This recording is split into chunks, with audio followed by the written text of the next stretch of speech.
Hello guys! இன்னைக்கு என்ன பார்க்க போறோம் அப்படின்னு பார்த்தோம்னா, நம்ம வந்து தமிழ்ல புக் பேக் கொஸ்டின் தான் பார்க்க போறோம். ஆல்ரெடி வந்து 6த் புக்ல வந்து நம்ம புக் பேக் கொஸ்டின் படிச்சுட்டு இருக்கோம் இல்லையா? ஸோ இதுல வந்து பார்த்தீங்க அப்படின்னா, ஃபர்ஸ்ட் டெர்ம், செகண்ட் டெர்ம் முடிச்சுட்டோம். தேர்ட் டெர்ம்ல ஒரே ஒரு இயல் மட்டும் இன்னும் பெண்டிங் இருக்கு இல்லையா? ஸோ அந்த இயல் தான் இப்ப நம்ம பார்க்க போறோம். ஓகேவா? இதோட 6த் புக்ல உள்ள எல்லா புக் பேக் கொஸ்டினும் நம்ம நல்லா படிச்சாச்சு. ஓகேவா? ஸோ நம்ம கூடயே படிச்சுட்டு வரீங்க அப்படின்னா, 6த்ல உள்ள புக் பேக் கொஸ்டின் எல்லாமே நம்ம கம்ப்ளீட்டா முடிஞ்சிரும். அடுத்த 7த் புக்குக்குள்ள போயிரலாம். ஓகேவா? இன்னும் நான் படிக்கல அப்படின்றவங்க நம்மளோட பிளேலிஸ்ட்ல இருக்கு. ஸ்டெப் பை ஸ்டெப்பா அடுத்தடுத்த ஒவ்வொரு புக் பேக் கொஸ்டினா போட்டிருக்கோம். ஒவ்வொரு இயலுக்குள்ளதும். அதனால நீங்க செப்பரேட்டா அதுலயும் இருக்கு. நீங்க இப்ப படிக்கணும் அப்படின்னா அதையும் படிச்சுக்கோங்க. ஓகேவா? ஸோ இலக்கணத்துல இருந்து 85 கொஸ்டின் வருது. அந்த 85 கொஸ்டின்ஸ்ல எல்லா கொஸ்டினுமே புக்குக்கு பின்னாடி இருக்கிற கொஸ்டின்ஸ் தான். ஸோ அதனால அது எதையுமே ஸ்கிப் பண்ணிடாதீங்க. ரைட்டா? ஸோ இது வந்து பாத்தீங்கன்னா 6th புக்கில் டேர்ம் 3. ஓகேவா? அதுல இயல் 3 அந்ததோட புக் பேக் கொஸ்டின் தான் இப்ப நம்ம பார்க்க போறோம்.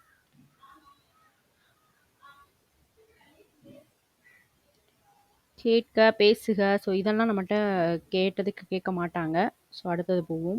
படித்து உணர்க. ஸோ இதெல்லாம் வராது. சொல்ல கேட்டு எழுது. ஸோ இதெல்லாம் வராது. அகர வரிசைப்படுத்துக.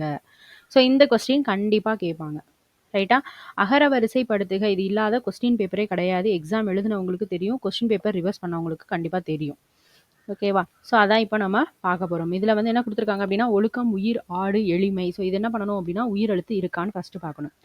ஓகேவா? உயிர் எழுத்துல எது ஃபர்ஸ்ட் வரும்? அ, ஆ. அப்போ இந்த ஃபர்ஸ்ட் ஒனுக்கு ஆன்ற எழுத்து இருக்கு. அப்போ இதான் முதல்ல வரும். இ, ஈ, ஏ. அதுக்கடுத்து ஏ. ரைட்டா? அப்ப எளிமை. ஏ, ஏ, ஐ. ஓ, ஓ. சாரி. அ, ஆ, இ, ஈ, உ வரும் இல்லையா? ஸோ உ, உ. ஏ, ஏ. ஐ, ஓ, ஓ. அப்போ இப்படிதான் என்ன செய்யும்? வரும்.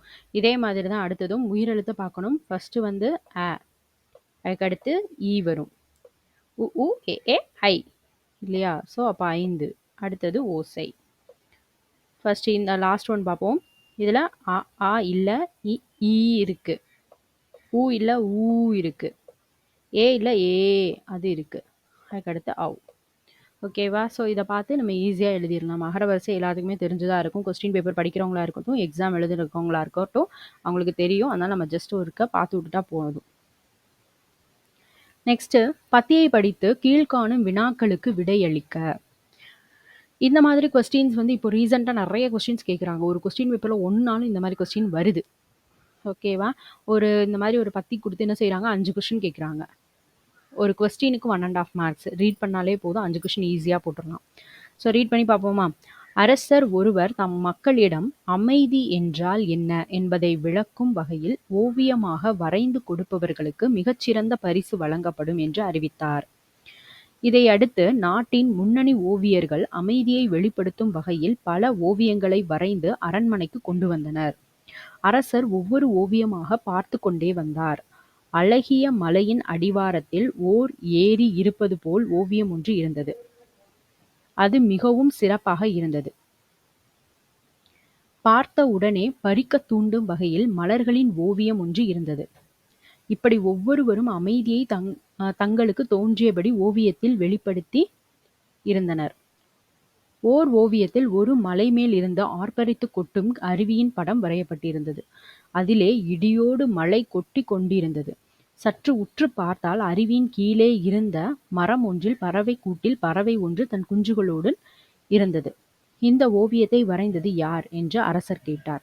அந்த ஓவியர் வந்தார். இந்த ஓவியத்தில் அமைதி எங்கே இருக்கிறது என்றார் அரசர். அதற்கு ஓவியர், மன்னா, பிரச்சனையும் போராட்டமும் ஆரவாரமும் இல்லாத இடத்தில் இருப்பது அமைதி அன்று. இவை எல்லாம் இருக்கும் இடத்தில் இருந்தும் எதற்கும் கலங்காமல் தன்னை எதுவும் பாதிக்க விடாமலும் உள்ளுக்குள் அமைதியாக இருப்பதே உண்மையான அமைதி அப்படின்னு சொல்லியிருக்காரு. ஸோ இதோட கொஸ்டின்ஸ் பார்க்கலாம். அமைதி என்றவுடன் உங்கள் மனதில் தோன்றுவது என்ன? இக்கதையில் அமைதி எங்கு இருப்பதாக கூறப்படுகிறது?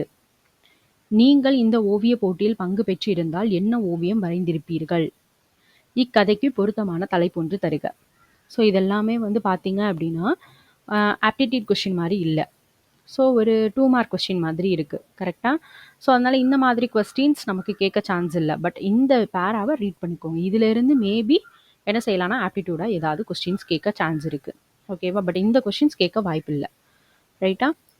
ஸோ நெக்ஸ்ட்டு போயிடலாம்.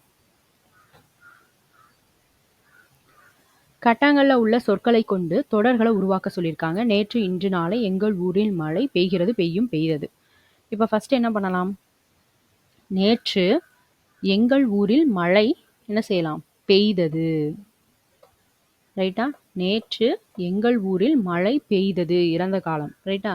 இன்று எங்கள் ஊரில் மழை பெய்கிறது, பெஞ்சிட்டு இருக்கு. ஓகேவா? இன்று எங்கள் ஊரில் மழை பெய்கிறது, பெய்து கொண்டிருக்கு, அந்த மாதிரி. நிகழ்காலம். நாளை எங்கள் ஊரில் மழை பெய்யும். இது என்னது? நாளை எங்கள் ஊரில் மழை பெய்யும், எதிர்காலம். ஓகேவா? ஸோ இறந்த காலம், நிகழ்காலம், எதிர்காலம் அதை பேஸ் பண்ணி கொடுத்துருக்காங்க. ஸோ நெக்ஸ்ட்டு இந்த மாதிரி கொடுத்துலாம் நமக்கு கேட்க வாய்ப்பில்லை. இது வர கொடுக்கல. ஸோ அதனால் நெக்ஸ்ட்டு போயிடலாம்.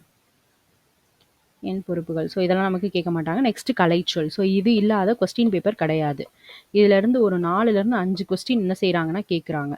ஓகேவா? கலைச்சொல்லே வந்து பார்த்தீங்கன்னா 4லேருந்து 5 கொஸ்டின் கேட்குறாங்க. புக்குக்கு பின்னாடி தான் இருக்குது. ஓகேவா? ஸோ இந்த இதுலேயே நம்ம எத்தனை கொஸ்டின் வந்து படிச்சிட்டோம் இல்லையா?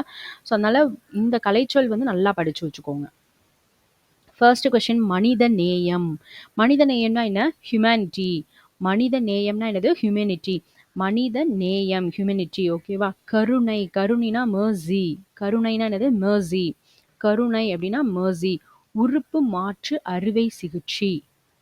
உறுப்பு மாற்று அறுவை சிகிச்சை அப்படின்னா என்னது அப்படின்னா டிரான்ஸ்பிளான்டேஷன். ஓகேவா?